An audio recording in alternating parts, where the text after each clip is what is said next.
Okay, so what we're going to be making now is a roasted leg of lamb, which is relatively easy. Something that a lot of households do on a lot of occasions, and something my mum actually taught me how to do. I'm just going to incorporate some of my own flavours into it and show you guys how to do it. First of all, you're going to need a cloth that you're going to wet substantially. And what you want to do is you just want to fold it over once and then just put a little bit of a lip at the bottom of it, and then put your board on top of that, and you'll find that your board is not going to move anymore. You'll need, for one leg of lamb, you'll need 2 onions, 1 garlic bulb, about 3 sticks of celery, 3 carrots, and a bunch of rosemary. Carrots go extremely well with lamb, and so does celery, so a combination of that is always relatively good. So what you want to do first of all is you want to clean your celery. A lot of the time you get dirt that's left in the bottom of the celery here. You really want to get rid of that because it doesn't contain very nice elements. After you've washed your celery, simply what you want to do is just cut it into about let's say 2 centimetre dices right the way across.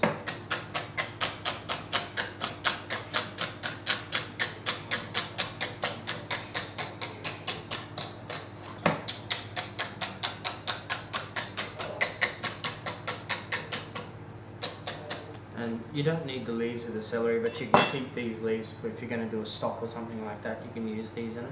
Next, with your carrots, what you want to do is you want to make sure you peel these really well. You don't want any of the skin or the dirt from the roots or anything like that going in your food, so make sure you peel them quite well. The skins of the carrots you can use for compost and things like that. It's always good for the soil outside in the garden, so if you want to use that for that, you can, or you can just discard it, throw it in the bin. Next, what you want to do is you want to top and tail your carrots. So you get rid of the end, both ends, and you just want to cut these into about approximately the same sort of size as the celery.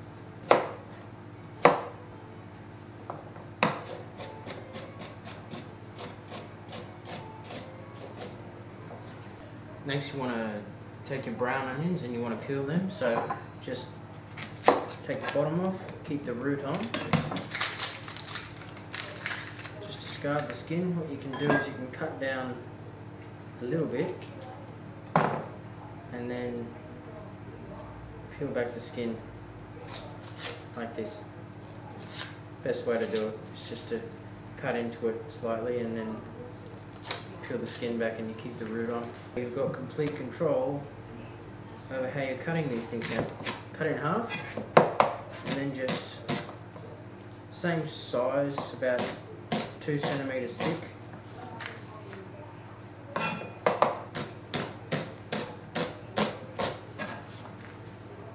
So you're looking for that, and what it's going to do is just going to split up, and you can use them like that. When you're doing your garlic, very simple. When you're peeling garlic, just cut the top off a little bit, and what it's going to do is it's going to expose the bulb for you. And then you can just simply start peeling it off like that. Okay, so the best way to peel the garlic is just to smash it back and forth, and then just take the skin off that way. With this organic garlic that I'm using, it's a little bit harder to peel than your normal garlic, the white garlic that you've got, but it usually comes off pretty easy. Like that. The thing about this garlic is it's a little bit more subtle in flavour and smell, and it's also got a lot more sticky juice that comes out of it. But I like to use this sort of garlic, and I don't like to use the other one as much because it's very potent, and there's a lot more you can do with this sort of garlic. So all you want to do with this garlic is just make sure it's smashed slightly so that the liquid can come out of it. Just do that with the back of your knife, just smash it slightly. trying to keep it whole. Like that. So you've got a little bit of a crack down the side of it, but it's not coming apart. And we're just going to use that. Now for your lamb, this part's very important. There's a lot of sinew and silver skin around the outside. People think that they should leave this part on, and it's true. You should leave the fat on there, but you shouldn't leave the sinew on there. So what you want to do is you just want to take a knife and you just want to slightly just pierce the top. Try to leave the fat in there, but just pierce the top where the sinew is. Work your knife along, not taking off any meat.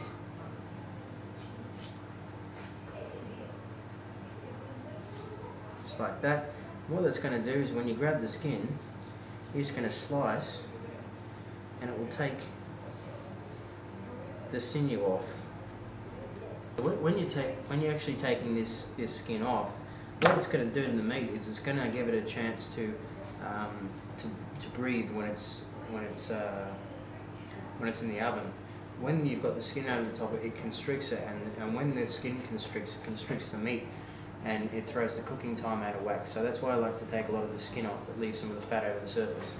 So as you can see here, you've still got a nice piece of meat with a little bit of fat on top, which is going to render down nicely when you're cooking, but the silver skin's gone over the top, so you're not going to have any problems with constriction now, and the cooking time should be sufficient. Okay, so what you're going to do next is you're going to set yourself up 2 pans on your stove. One is for the lamb, and one's for your vegetable. You've got to get these ones really stinking hot with some olive oil in the pan, and just really make sure it's smoking hot. So as you can see now, this pot is really smoking hot. So what we're going to do is we're going to add the vegetable that takes the longest to cook, is the carrots. Going to give them a quick toss, just to coat them in a bit of oil, because you want to coat it in oil so that it's all cooking at the same time. You don't want to keep tossing them, you just want to leave them for about a minute before you toss it again, just so that it gives it a chance to caramelise on the outside. Okay, so the carrots are reasonably brown. Now what you want to add to that is your celery.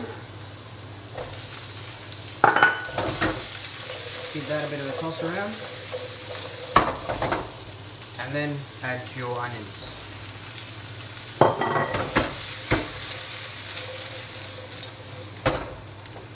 Now you'll see, and we've got to leave those to brown, but you'll see the other pot now is pretty steaming hot. So what we're going to do is we're going to get our lamb, we're going to season it really well with some sea salt and pepper, and we're going to brown it in the pan, and we're going to seal in all the juices before we put it in the oven.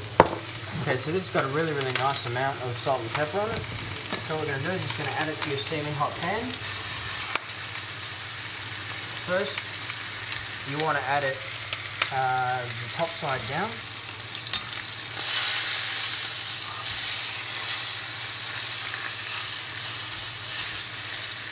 You can see that that's lovely and golden brown on the top there. That's what you're looking for, and you want to make sure that's like that all the way around, so it definitely seals in the juices and nothing runs off. Okay, so now that your vegetables are brown and your lamb is caramelised as well, you're going to take your pan that you're going to use. You're going to spread your vegetables around your pan and put the meat on top, and then what you're going to do is you're going to put the rosemary underneath, and it's going to infuse through the meat as it's cooking. Take your vegetables, which are nicely browned, spread them over your pan, take your rosemary and just put it around the pan also, and make sure you've got some sprigs that are going to go right underneath the meat.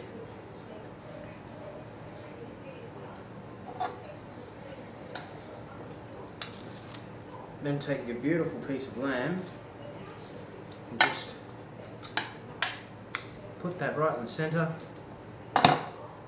What you're going to do is you're going to put that in the oven for approximately 1 hour. First of all, you want to put it in the oven on 220 degrees for 20 minutes, then turn it down to 180 degrees for another 30 minutes to 35 minutes, and then it should be perfect.